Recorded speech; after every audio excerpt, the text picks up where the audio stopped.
ಬಾಳೆಂದರೆ ಪ್ರಣಯಾನುಭವ, ಕವಿತೆ ಆತ್ಮಾನುಸಂಧಾನ.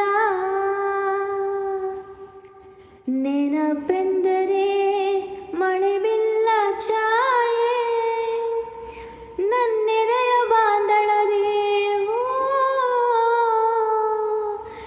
ನನ್ನೆದೆಯ ಬಾಂಧಳದೆ ಚಿತ್ತಾರ ಬರೆದವಳೆ. ಸುತ್ತೇಳು ಲೋಕದಲ್ಲಿ ಮತ್ತೆಲ್ಲೂ ಸಿಗದವಳೆ, ನನ್ನೊಳಗೆ ಹಾಡಾಗಿ ಹರಿದವಳೆ. 100 ಜನ್ಮಕ್ಕೂ 100 ಜನ್ಮಕ್ಕೂ 100 ಜನ್ಮಕ್ಕೂ 100 ಜನ್ಮಕ್ಕೂ ಒಲವಾದರೆ ಒಲಿದೊಲಿದು ಬಾರಲೆ. ನನ್ನ ಆತ್ಮ ನನ್ನ ಪ್ರಾಣ ನೀನೆಂದು 100 ಜನ್ಮ